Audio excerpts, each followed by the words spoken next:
King Charles IE meets in private with the family of the Kenyan rebel leader hanged by the British. Welcome to Dream USA 24, my channel. On Wednesday, November 1, 2023, in Nairobi, Kenya, British King Charles IE, right, visits with veteran Samuel Thigaiimburia, who is thought to be 117 years old, at the Kariokor World War II Commonwealth Cemetery.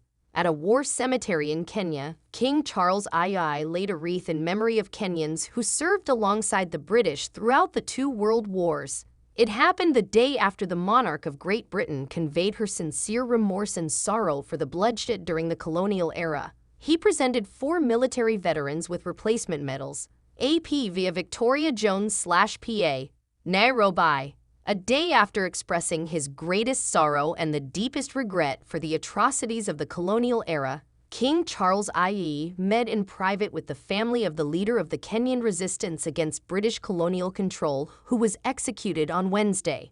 The families of prominent Kenyan freedom fighters and Dedan Kimathi, who was hanged by the British government, refrained from commenting right away, in contrast to their previous vocal demands for an apology and compensation from Britain, as well as any information regarding Kimathi's whereabouts. The encounter was described as an opportunity for the king to hear firsthand about the violence committed against Kenyans during their struggle for independence by the British High Commission.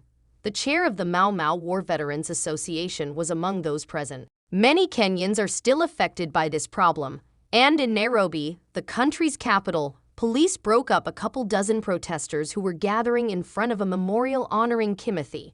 According to Juliet Wanjira of the Mathare Social Justice Center, all the land under British should be given back to the Kenyan people, and she also demanded the withdrawal of the British military training mission in Kenya. Charles cited the abhorrent and unjustifiable acts of violence done against Kenyans as they sought independence on Tuesday.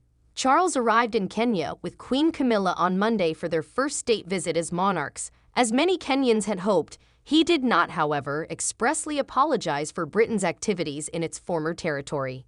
In addition, Charles went to a military cemetery on Wednesday and laid a wreath there in remembrance of those who served alongside the British in the two world wars. He gave 4 military veterans who had lost their medals replacements.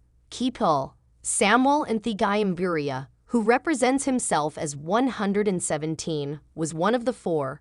Privates John Kavai, Kifo Chajura, and Ezekiel Nyanjom Anyang are the other 3. Thank you for subscribing to my channel. Mburia, who fought in Jerusalem, Cairo, and Damascus, said he was glad to get a new medal from the king after having long since thrown away his old one out of concern that it would be connected to the British colonists.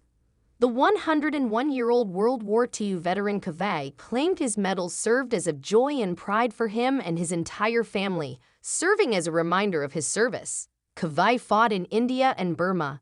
The 59-grave cemetery is located near to Kariokor Market, which was formerly the location of Nairobi's Kariokor Depot, the command post that soldiers used to get to the front lines. Charles also had meetings with locals who lived close to the grave and officials of the Commonwealth War Graves Commission. Thank you, please share my video. This year, Kenya is commemorating its 60th year of independence. Following the protracted war against colonial control, commonly known as the Mau Mau Rebellion, in which thousands of Kenyans lost their lives, it maintained a close but occasionally difficult relationship with Britain. In an attempt to put an end to the rebellion, colonial officials used executions and confinement without charge or trial.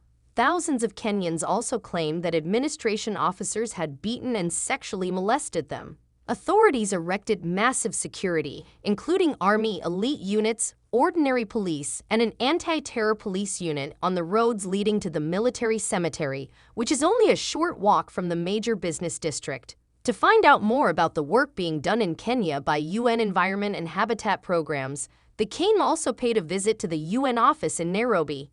He informed staff, millions of the world's most vulnerable people have a greater measure of security, safety, and support as a result of your efforts. In order to demonstrate his dedication to environmental preservation, Charles visited with Wanjira Maathai, an environmental activist and the late Nobel laureate Wangari Maathai's daughter. He also planted a tree in Nairobi's Karura forest alongside 10-year-old environmental activist Karen Kimani. On Wednesday, the royal pair went to an elephant orphanage where the Queen bottle-fed a young elephant, and Camilla visited a shelter for donkeys. Africa has long been connected to the royal family. At a speech given from South Africa on her 21st birthday in 1947, the future Queen Elizabeth II promised to serve Britain and the Commonwealth for the rest of her life.